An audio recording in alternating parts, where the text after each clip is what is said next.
කල්පලක්ෂයක් පාරමිතා ධර්මයන් පුරලා අවබෝධ කරගත්ත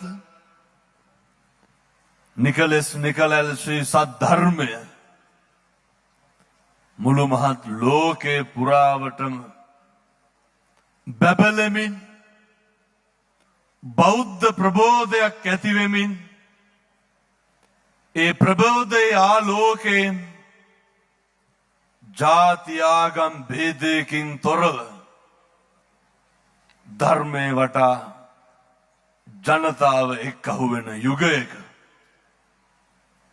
මම හොඳටම දන්නවා මෙතන ඕන තරම් තරුණ මහත්තුරු ඇති මහත්මීන් නැති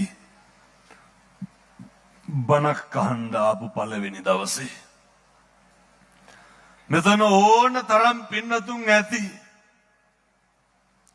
පින්නතුනි ඔය අපහසුතාවයෙන් නමුත් මොකක්ද අවශ්‍යතාවය පින්නතුනි අපි හැම කෙනෙක්ම සංසාරේ ඔය හැමදාම කියනව නේද අර ඉදම්මේ පුඤ්ඤ කම්මං ආසවක්ඛයා වහං හෝතු සබ්බ දුක්ඛා පමුච්ඡතු කියලා. ඔය කියන්නේ ඇයි මේ පුණ්‍ය කර්මයේ ආනුභාවයෙන් සියලු දුක් නැසලා නිවන් දකින්න මේ පින් හේතු වේවා කියලා අපි මතුරනවනේ හැමදාම. මම ප්‍රාර්ථනා කරනවා ලැබුවා වූ මනුෂ්‍ය ආත්ම භාවයේ තුල උතුම් වූ චතුරාර්ය සත්‍ය ධර්මය අවබෝධ කරගන්න යන මේ ගමනේ පාරමිතා පුරන්න සංසාරේ කරපු පෙර පින්වලට ලැබුණු මේ මනුසත් භවය නිවන් දකින්න හැරවුම ආරම්භය අද පටන් ගත්තා සාදු කියලා පින්නතුනි පින් අනුමෝදන් වෙන්න. මං කියන්නේ අද ඉඳන් පටන් ගන්න. නිවන් දකින්න. පෙරම් පුරන්න. පින්නතුනි හැල්මේ දුවන මේ ජීවිතය කවදානම් මේක අපි ආයේ කෙලවර කරගන්නද? හරි තෙහෙට්ටුවෙන් මහන්සියෙන් දුවන මේ ජීවිතය පින්නතුනි කවදානම් අපි නිමා ගන්නද? ඒ නිසා සියලු දෙනාම හොඳට මතක තියාගන්න. නිර්වාණය කරා මේ යන ගමනේදී හරි වැදගත් කාරණයක් තමයි අපේ සීල සම්පන්න භාවය. සීල සම්පන්න භාවයේ තියාගන්න ඕන මොකෙන්ද? හිතයි කයයි වචනයයි සංවර කරගන්න එපා. ඔය මහ වැඩක් නෑ හොඳේ. හිතයි කයයි වචනයයි අසංවර වූ තැන හිතයි කයයි වචනයයි පාලනය කරගන්න බැරි වුණාම අපිට හොඳ නරක පේන්නේ නැතු යනවා. මම යෝජනා කරනවා 2026 අවුරුද්ද මෙතුවක් කල් ජීවත් වුණාට කමක් නැහැ අපි පටන් ගමු. අපේ හිත සංසුන් කරගන්න අවුරුද්ද බවට පත් කරගමු. දැන් මම මෙව්වා කියනකොටත් ඔය හිත කොච්චර තැන්වල ගියාද? නිකන් දැන් පටන් ගන්න බලන්න. නිදන කාමරයට ගිහින් එන්න බැයිද? මුළු ගෙදරම ගිහින් එන්න පුළුවන් මේ කියනකොටනේ. මේක ටිකක් ඇදලා තියාගන්න ඕන බින්නතුනේ. මේ හිත ටිකක් දැන් අපේ පාලනයට නතු කරගන්න ඕන. මොකද සිහිය පිහිටුවා ගන්න බැරි වුණොත් එහෙම අර ලොකු හාමුදුරුවන්ගේනේ පින්නතුනේ පොඩි හාමුදුරුවන් අහලත් ඇති මම හිතන්නේ. සිවුරක් හම්බෙනවා. මේක ලොකු හාමුදුරුවන්ට දෙනවා. ලොකු හාමුදුරුවෝ ගන්නෙ නැහැ.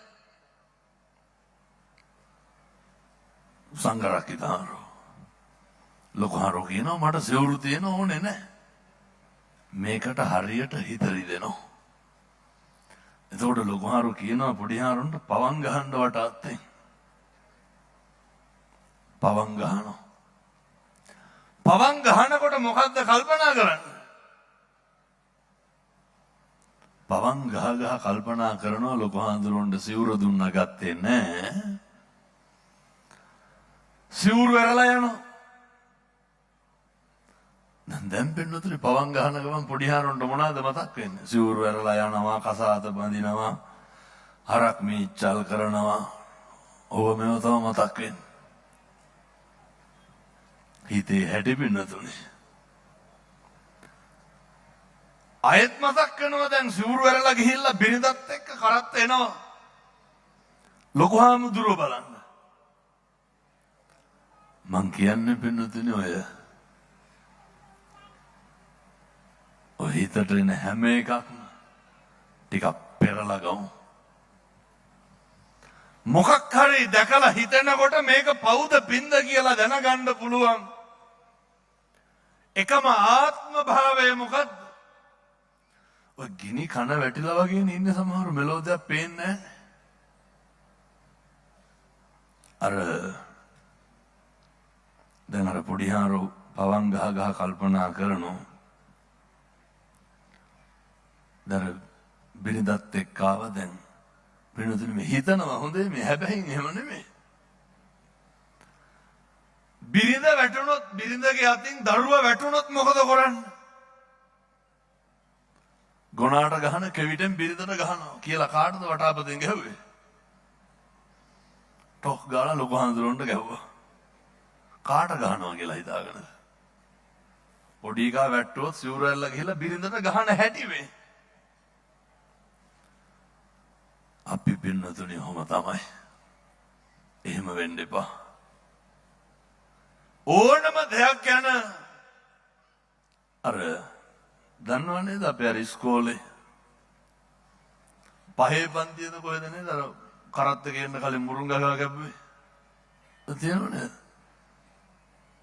ස්තෝප්පේ පිල් ගැට්ටට වෙලා කල්පනා කරනවනේ මුරුංගා ගහ දිහා බලාගෙන. ගහ දිහා බලනකොට ගහේ මල් පිපිලා.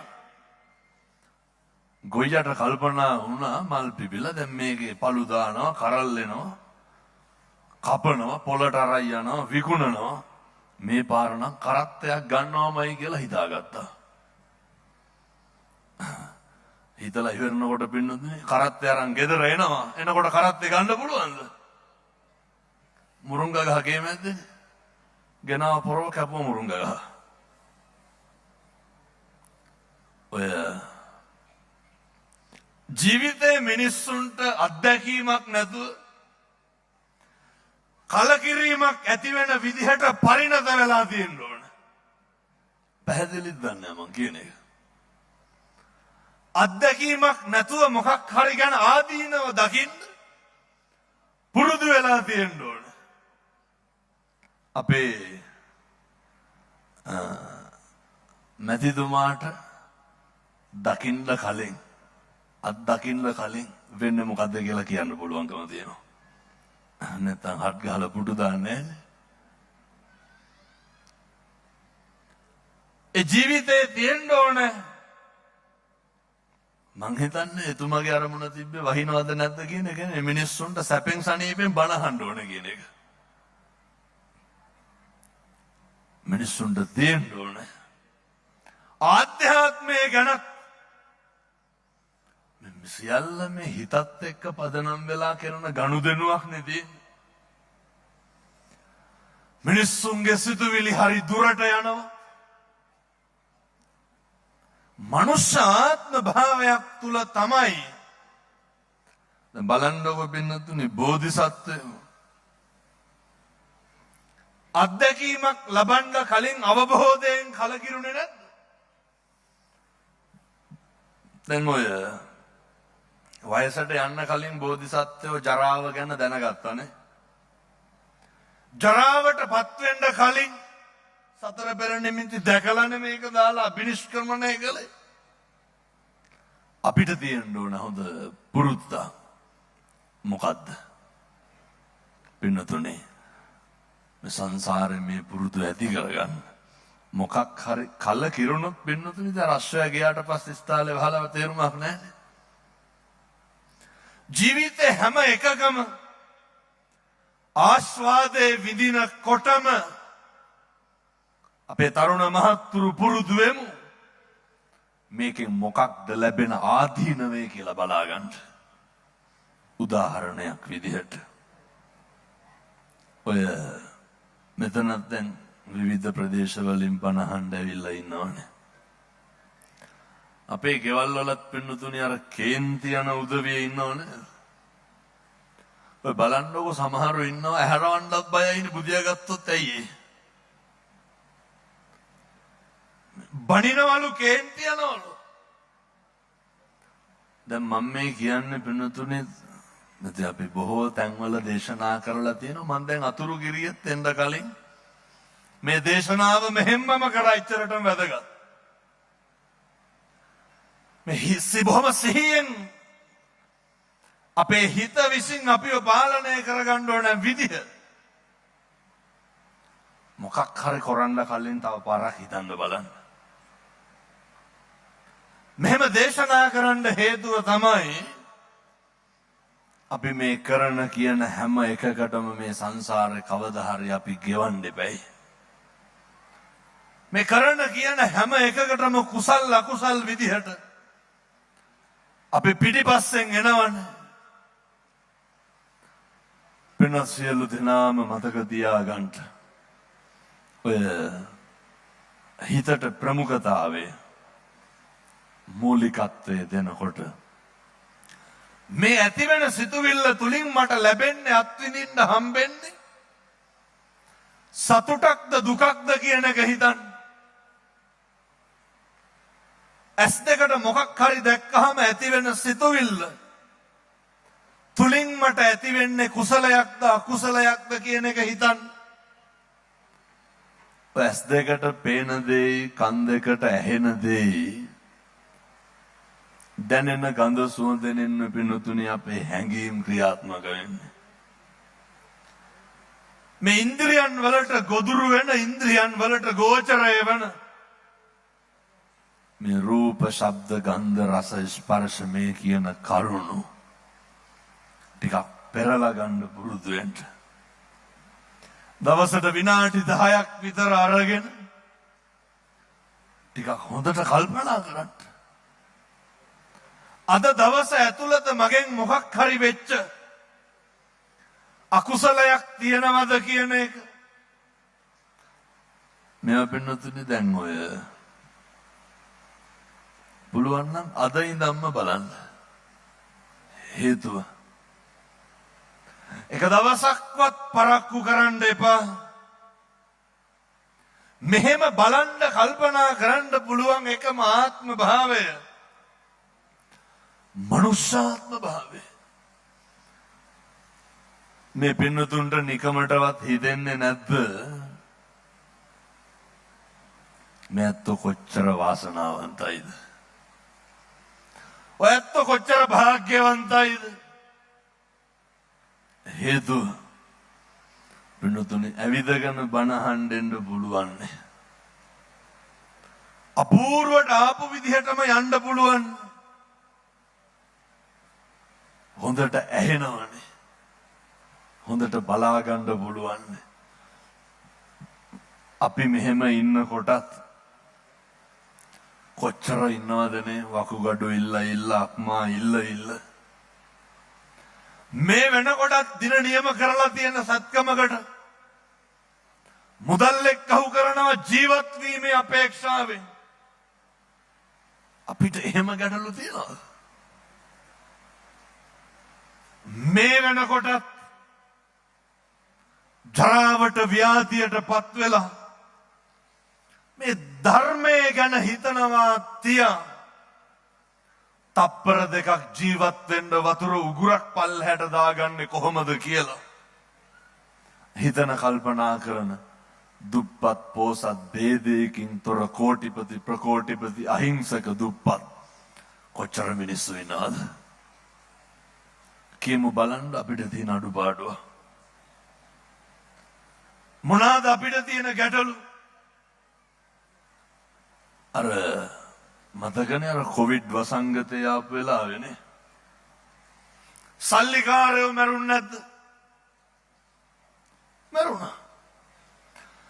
මහා බලපුලුවන්කාරයෝ මැරුන්නේ නැද්ද? මැරුණා. පින්නතුනේ සමහර විට මේ අම්මලාට තාත්තලාට නේ රෙදි කෑල්ලකින් මහපු මාක්ස් එකක් විතරයිනේ තිබ්බේ. ඒකත් 10 පාරක් විතර හොද දාන එක. මොනවාද තිබ්බේ? හැදෙන්නත් නැති, හැදිලා තියෙන්නත් නැති, හැදිලා හොඳ වෙන්නත් නැති.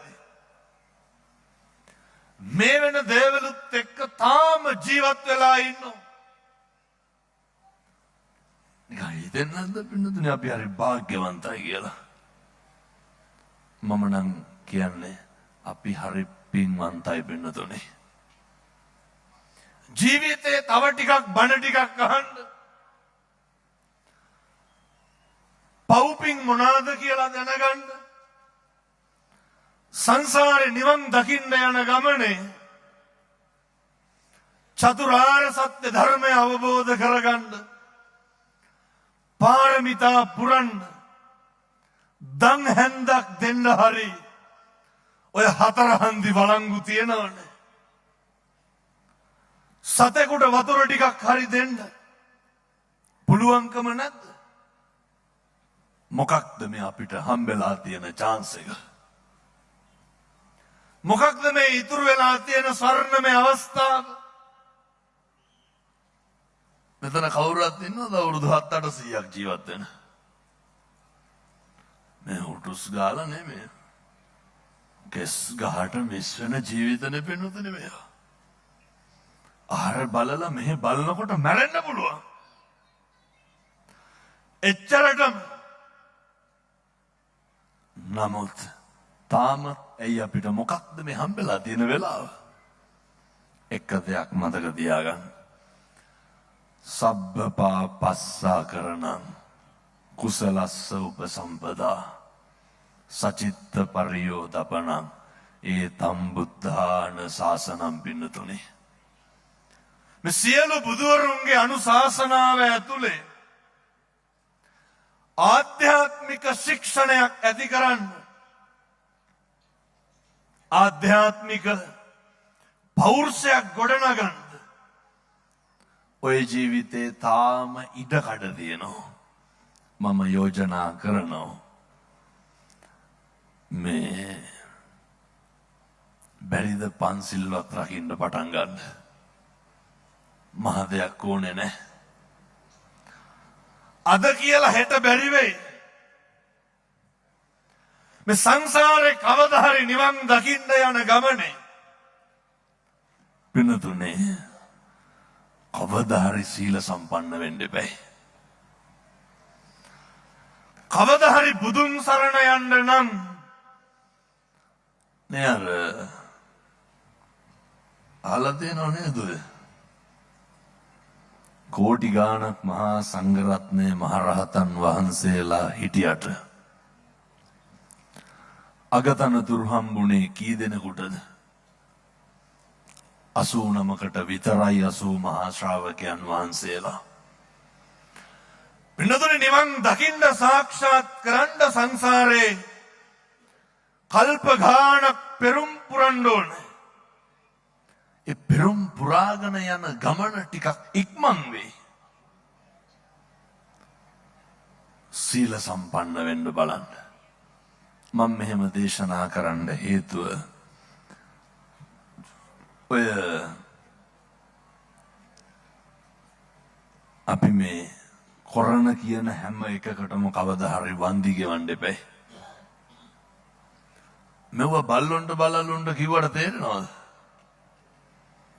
සත්තුන්ට තේරෙනවද?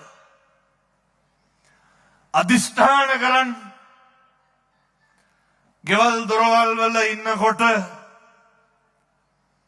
මෙව ඉතින් කොච්චර කිව්වත් තේරුමක් නැහැ. සිතුවිල්ලකින්වත් පාපයක් කරගන්න එපා. මම යෝජනා කරන්නේ මේනකොට මං කියලා තියෙනවා පින්නතුනේ ලක්ෂ වතාවකට වැඩි. අද ඉඳන් පටන් ගමු මේක. අපේ තාත්තලා අපේ තරුණ මහත්තුරු දරුවෝ අද ඉඳන් ආරම්භ කරමු. හිතක් රිදෙනවා නම් කාගේ හරි පින්නතුනේ අද ඉඳන් කාටවත් තෝ කියලාවත් කියන්න එපා. පැහැදිලිද මං කියන එක? හිතක් රිදෙනවා නම් කාගේ හරි කිසි කෙනෙකුට කුණු හරපයක්වත් කියන්න එපා. අධිෂ්ඨාන කරගන්න. සිතුවිලි පහළ වෙනවා නම් ඔය සමහරු කියනවා හාමුදුරුවනේ මට ඉතින් අම්මලත් කියනවා මේක තාත්තලත් කියනවා.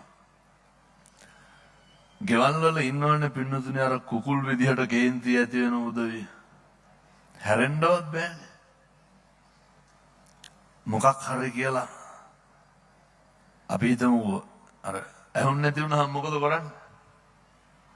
ගන්නව නේද? සමහරුන්ට ඕක කරන්නත් බෑ. ඇයි? දාට ගොංගමක් හොඳේ කේන්ති යන එක නම්. මගේ මෝඩ වැඩ. ජීවිතේ පුරුදු වෙන්න.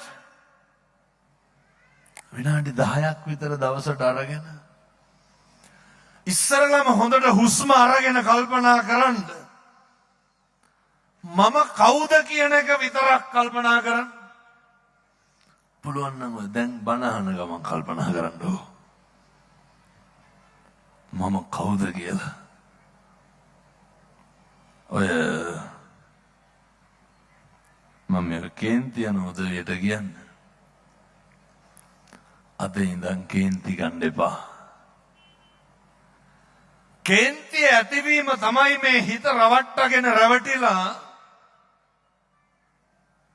අපිට අපේ බිරිඳ නැති වෙනවා. අපිට අපේ පෙම්වතා නැති වෙනවා. නැති වෙන්නේ නැද්ද? පෙම්වතිය නැති වෙනවා. අපේ දරුවෝ නැති වෙනවා. දෙමව්පියෝ නැති වෙනවා. ප්‍රියතමයෝ නැති වෙනවා. ඔය අකුසල සිතුවිල්ල පහළ වෙන්නෙම පින්නතුනේ අපේ ප්‍රියතමයෝ ඉදිරියේ විතරයි. කවදාවත් දැන් ඔය සිතුවිලි පහළ වුණත් නේ හිතට එන හැම එකක්ම මං අර කිව්වේ පොඩ්ඩක් ෆිල්ටර් කරලා පෙරලා ගන්න කියලායි. අපි හිතමුකෝ දැන් ගෙදර යනකොට නේ ඇහෙන්නේ නැතුව ඈක් ගාපුවාම කේන්ති යනවා නම් කඩේ ගිහිල්ලා මුදලාලිගෙන් බඩු ගන්න කී පාරක් විතර ඔට්ටු වෙන්න ඕනද? සමහර කඩවල් තියෙනවනේ නිකන් බඩු ගන්න ගියා වගේ තියෙන ඒවා තියෙනවනේ. කොච්චර ඔට්ටු වෙන්න ඕනද කේන්ති යනවද? කේන්ති ගියත් කවදාවත් අපි පිට කරන්නේ නැහැ. උදාහරණයක් විදිහට අපි හිතමුකෝ දැන් බාර් එකකට යනවා කියලා රකු ගන්න. මං ඔය තාත්තා කෙනෙක්ගෙන් ඇහුවා මේක. එකපාර කියලා හාමුදුරුවනේ මට දෙපාර කියන්න බෑ මට කේන්ති යනවලු. මං ඇහුවා බොනවද කියලා. අපේ තාත්තලා කල්පනා කරන්න ඕනේ. කාටද මම මේ කියන්නේ? තාත්තලාට. ඔව් බොනෝ කිව්වා. බාර් එකට ගිහිල්ලා සල්ලි දීලා අය යනකොට සල්ලි දෝතින් අරගෙන දීලා වඳින්නේ නැහනේ කවුරුවත් ඕක. එකපාරක් කියලා එහා පැත්තේ ඉන්න පාරිභෝගිකයට දුන්නොත් එහෙනම් මොකද කරන්නේ කියලා අහුවා. මං ඒ කියපු විදිහටම කියන්නද? මොකවත් නැහැ අරක දෙනකන් ඉන්නවා කිව්වා. ගෙදර ගියපුවාම දැන් පේනවද නිකන් බොරුවට කේන්ති යන්නේ කියලා? මා පුස් දේවල් වලටනේ. ඇති දෙයක් නෑ. අද ඉඳන් පුරුදු වෙන්න. අපේ හොරණ වාසනා බේකරී අධිපතිතුමාට මැතිනියට පිං සිද්ධ වෙන්න. සිතට එන සිතුවිලි පාලනය කරමු. ඇතිවෙන සිතුවිල්ල දිහා දෙපාරක් බලමු. මෙහෙම බලන්න බැරි වුණොත් එහෙම පින්නතුනේ එක වචනකින් හරි මේ සංසාරේ දිග්ගැස්සෙන්න පුළුවන්. නිකමටවත් හිතෙන්නේ නැද්ද ත්‍රිසං ලෝකෙක එහෙම උපදී කියලා? නිකමටවත් හිතෙන්නේ නැද්ද പ്രേත ලෝකෙක උපදී කියලා? ඔය ටික ටික කල්පනා කරන්න. සමහරු මෙහෙම කියනකොට කියනවා මැරෙන ටිකට විතරනේ කියලා. වෙනදනේ මැරෙනකොට තමයි මේක බලපාන්නේ. වෙර විහාර 84000ක් හදලා ලේන් මසින් ජාතක කරපු දරුවෝ දෙන්න සම්බුද්ධ ශාසනයට බාර දීපු ධර්මාශෝක රජුරවන්ට මොකද වුනේ? අර සෝමානයක් විතර පිඹුරෙක් වෙලා ඉපදිලා හිටියා නේද? අපිට නිකමටවත් හිතෙන්නේ නැද්ද අපිට මොකක් වෙයිද කියලා? කරලා තියෙන පව්ගොඩවල් වල හැටියට සිතුවිලි මාත්‍රයක් ඇති වෙලා අරමුණු අරගෙන ඒවා ක්‍රියාත්මක වුණාම මේ පින්නතුනේ අර මෛරදිමත් භික්ෂුන් වහන්සේලා අතර මං කියන්නේ මේ කවදා හරි මේවා ගෙවන්න වෙනවා කියන එක. මුගලන් මහරහතන් වහන්සේ මොනතරම් 이르දිමත් භාවයක් තියෙන්න ඕනද? ධම්සභා මණ්ඩපයේ ධම් දේශනා කොට වක්කරපු අතක් දික් කරන සනින් තවුතිසාවට වැඩලා වෙනතුනි කරපු පව්වල පින්වල ආනුභාවය ආනිසංසය ඇවිල්ලා කියනවා. මං කියන්නේ අපි කවුද පින්නතුනේ? මොනා වේද? මොන අත්විඳින්න වේද? මෙච්චර හැකියාවක් තිබ්බ මුගලන් මහරහතන් වහන්සේ පින්නතුනේ සක් දෙවිඳු මාරයා අභියෝග කරලා පැරද්දුවා. අවසානයේ පිරිනිවන් පෑවේ මොනවා වෙලාද? පිරිනිවන් පෑ ගුටි කාලානේ නැද්ද? හොරු ඇවිල්ලා හුණු සහල් ගානට ඇඟ තලලා ගෝණියකට දාලා විසිකලා ගියා. ඉර්ධියෙන් බුදුහාමුදුරුවන්ගෙන් අවසර අරගෙන පිරිනිවන් පෑවේ. මේ කරපුවා කියපුවා සේරම ගෙවන්න එපයි පින්නතුනි. කර්මෙ පුච්චන්න බෑ, ගෙවන්න ඕනේ. සල්ලි තිබ්බා කියලා නැතා කියලා, බලය තිබ්බා කියලා නැතා කියලා. එනිසා මම යෝජනා කරනවා මනුස්සයෙක් විදිහට උත්පත්තිය ලැබපු මේ කාලය තුල 2026 අවුරුද්ද නිවන් දකින ගමනේ හැරවුම ආරම්භයේ අද හොරණින් සිද්ධ වේවා සාදු කියලා ප්‍රාර්ථනා කරමු. පින්නතුනි වචනය කය සංවර කර ගැනීම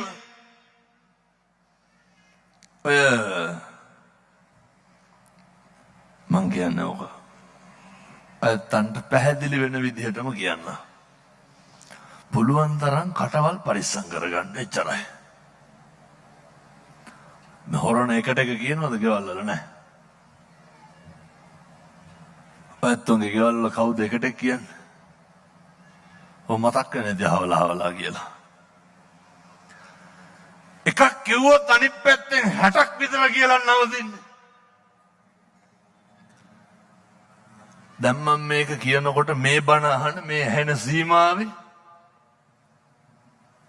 ඉන්න සියලු දෙනාම අම්මලා තාත්තලා දරුවෝ තරුණ මහත්තුරු කල්පනා කරන්න ඕනේ අපේ ගෙදර ප්‍රශ්නයක් වුණාම මොකක් හරි කොනක කොහේ හරි දැන් මම මේ කියනකොට කල්පනා කරන්න ඕනේ. ඔහොම හදවතට තට්ටුවක් දැම්ම කල්පනා කරා. කාගේ හරි වචනකින් හරි වරද්දක් වුණොත් අපේ ගෙදර ස්වභාවය අවුලනවද නිමනවද? අන්න නිකන් ඔහොම හිතන්නකො මං කියනකම. කවුද පින්නතුන් නිමණ්ඩ ඉන්නේ? කවුද නිමෙන්න දෙන්නේ? මොකක් හරි වුණාම බඳින්න කලින් වෙච්චත් එක්ක ඇදලා අරන් කියවන්න ගන්න නැද්ද? මොකක් හරි වුණාම අවුරුදු ගානක ඒවා පටන් ගන්න නැද්ද? මොකටද? වෙච්ච දේ නෙමෙයිනේ අවසානයේ කතා කරන්නේ නේ.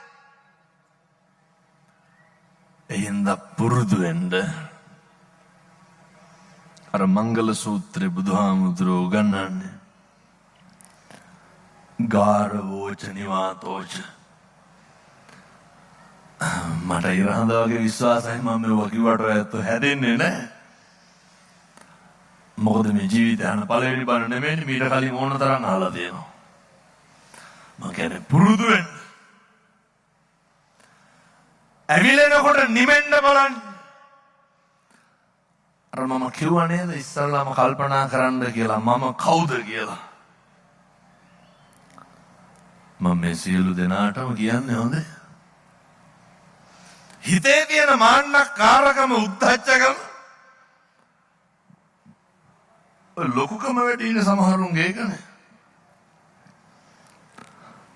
ඔය කමක් නෑ මං මේක කියන එක හොඳට මතක තියාගන්න දැන් ගිහින් හිතන්න ඕනේ. ඇත්තන්ට මොන විදිහේ තරාතිරමක් තිබ්බට කමක් නෑ. අද ගෙදර ගිහින් ටිකක් කල්පනා කරන්න මම කවුද කියලා. ඒ කියන්නේ මොකක්ද? එක්ක මම දරුවෙක්, එක්ක මම අම්මා කෙනෙක්, එක්ක මම තාත්තා කෙනෙක්. මොකක්ද මගේ රැකියාව? නිකන් මම කවුද? අම්මා කෙනෙක් නම් මම අම්මා කෙනෙක් විදිහට ඉන්නවද? තාත්තා කෙනෙක් නම් මම තාත්තා කෙනෙක් විදිහට ඉන්නවද?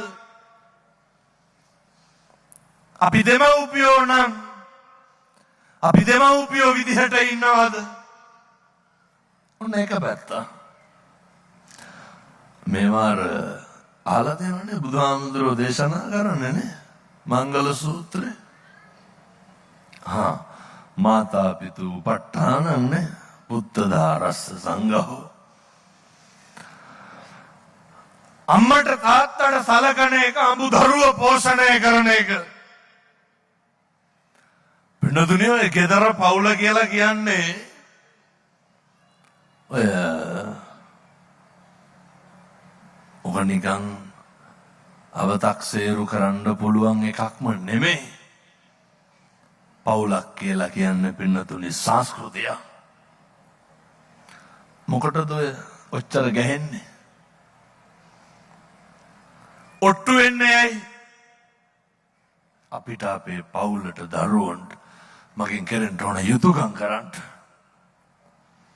මේ පවුල පන්සල වගේ තියාගන්න නම් අපි හැම කෙනෙක්ම හිතන්න ඕනේ මම කවුද කියලා. දෙක මම මොකක්ද කරන්නේ? මොනවද අපි කරන්නේ? හොඳට කල්පනා කරන්න. අපේ තරුණ මහත්තුරු දරුවෝ විශේෂයෙන් මේවා කල්පනා කරන්න ඕන. මම කවුද මොකක්ද කරන්නේ? දරුවෙක් විදිහට මගේ භූමිකාව මොකක්ද බුදුහාමුදුරුවෝ උගන්වපු? දෙමව්පියෝ විදිහට මගේ භූමිකාව මොකක්ද? පුත්තදාරස්ස සංඝෝ. දරුවෝ පෝෂණය කරන්නේ කොහොමද? අඹුව පෝෂණය කරන්නේ කොහොමද? මම මේ දරුවන්ගෙන් මේ ප්‍රශ්නේ අහන්නේ. ඔය රටේ නැති වුණා හිතන වෙලාවේ පින්නතුනේ මෙහෙම තිබ්බට පැයක් ඉවරයි හොඳේ. ඇසුලුප්පන්න එපා ඉතින් වෙලාව යනවා කොහොම තමයි. ඔය දෙමව්පියෝ දරුවෝ කල්පනා කරන්න විවිධ දේවල් හිතන වෙලාවේ මම මේ කාරණේ දේශනා කරන්න හේතුවක් කියලා ඉන්නම් ඔය කටුනායක පැත්තේ අර හොරණත් කුඩු ගංජා තියෙනවද නැහැ නැතුවද හොරණ හොඳයි නැ බොහෝ පැතිවලව තියෙනවනේ අනිත් අහපු හැම නගරයකම තිබ්බා කොල්ලට අවුරුදු 19 හොරණ මත්පැටි එහෙමත් විකුණනවද නැහැ ළමයින්ට නෑ නේද හොරණ හොඳයි මොකවත් නැහැ ඔයත්තුන්ගේ hina වෙන්නම් මට තේරෙන්නේ හොරණ තරම් වෙන කොහෙවත් නැහැ කියලා ඇත්තටම තියෙනවද එහෙනම් මම මේකත් කියලා ඉන්න නෑ අරක කියලා මේ ඉන්න අමතක වෙනව නැත්තම් කොල්ලට අවුරුදු 19යි බයිසිකලේ ගිහිල්ලා හැප්පුණා මෙතන ඉන්නවනේ අවුරුදු 18 19 තරුණයෝ අර රෝදේ උස්ස ගිහිල්ලා හැප්පුණේ තාත්තා කියනවා අම්මලා තාත්තලා අහගන්න ඕන හොඳට හොඳ හාමුදුරුවනේ ඔය හරි ආසාවෙල්ලු හිටියේ අර කොල්ලව තුරුල් කරගන්න පැහැදිලිද මං කියන එක අර තාත්තා කෙනෙකුට පුතෙක් කියන්නේ ඒක ලේසි පාසු නෑ පින්නතුනේ හොඳේ ඒක මම දකිනවා අපේ තාත්තගෙන් අයියා නැති වුණාට පස්සේ තාත්තෙක්ට පුතෙක් කියන්නේ ඒක මං හිතන්නේ අම්මෙක්ට වඩා දැනෙනවා ඇති වෙනසක් නැහැ තාත්තා කිව්වා තාත්තලා ටිකක් අර පෙන්නනව අඩුයිනේ කොහොමත් නේ තාත්තලා ටිකක් ආදරේ පෙන්නනව අඩුයි ඒ වුණාට උණු වෙනවා පින්නතුනේ පැහි තියෙන්නේ අර තාත්තා කියනවා හරි ආසාවෙල්ලු හිටියේ මේ කොල්ලා බදාගෙන ඉන්න මොන තාත්තද අකමැති තමන්ගේ ලේන් මසින් ජාතක වෙච්ච දරුවෙක් කොල්ලගේ මූණ පපුවට තද කරගෙන වැළඳගෙන ඉන්න මගේ දරුවෙක් කියන හැඟීම ඇති වෙනවනේ මගේ දුව ඕව කරනවද ගෙවල් වල නෑ එතනට කියනකොට හිතෙනවද කෝලං කියලා ඕක මරුණාම තමයි තේරෙන්නේ වෙන්නතුනේ අර තාත්තා මැරිච්ච කොල්ලගේ පපුව උඩ මූණ තියාගෙන කියනවා මට මේක කරගන්න බැරි වුණානේ ජීවත් වෙලා ඉන්නකොට කියලා ජීවත් වෙලා ඉන්නකොට පරක්කු වෙන්න එපා. අවසානයේ තාත්තා කිව්වා හාමුදුරුවනේ කොල්ල අවුරුදු 14න් විතර මේ හොරණත්තර සෙනසුරාදාරින්දර බලන්නකො හොරණ ඔය අහුමුළු ගානේ කඩපිල් ගානේ පැටව අවුරුදු 14න් විතර කොල්ලමකින් ඈත් වුණාලු මං ඇහුවා කාටද ලං උනේ මං ඒ කියපු විදිහටම කියන්න හාමුදුරුවනේ ඒක අපන්ති යන්න ගියා ඌ ඊට පස්සේ වෙනම ලෝකයකට ගියා කිව්වා තාත්තා කිව්වා තේරුණාලු මොනාට හරි ඇබ්බැහි වෙලා ඉන්නේ කියලා මේ පොඩි කොල්ල පෙති ගහනවා පින්නුදුනේ මේ පොඩි පැටව මං හැම නගරකම කරන යෝජනාව හොරණටත් කරනවා හොරණ මේව නවත්තන්න එක දරුවෙකුටවත් එක මත් පෙත්තක්වත් විකුණන්න එපා මම මේ කියන්නේ විකුණන මහත්තුරුන්ට පින් සිද්ධ වෙයි හේතුව ඔය එන සිතුවිලි පුතේ පාලනය කරගන්න දරුවන්ට දෙමව්පියොන්ට දරුවෝ කියන්නේ සම්පතක්. ඒ සම්පත නැති වෙන මොකවත් නෙමෙයි. දෙමව්පියොන්ට දරුවෝ නැති වෙනවා. ජීවිත කාලයක් ගොඩනගන ජීවිත කාලයක් ලේ කඳුළු හලපු එකේ අවසාන අරමුණ දෙමව්පියොන්ගෙන් ඈතට යනවා. කොල්ල විනාශ වෙනවා. කෙල්ල විනාශ වෙනවා. මං කියන්නේ ඔය කොඩු අයිස් විකුණන මහත්තුරුන්ට ඔය ටවුමේ බුලත් පිට විකුණන කට්ටියටත් එකම කියන්නද? කොල්ල බුලත් පිට ගන්න දෙනව නේද? දෙන්න එපා හුණු ඇවින්දකා. ඇයි කප දෙන්න එපා 30 කෑලි 20 කෑලි කියලා. මේක අපි එක්කහුව වෙලා හදාගමු.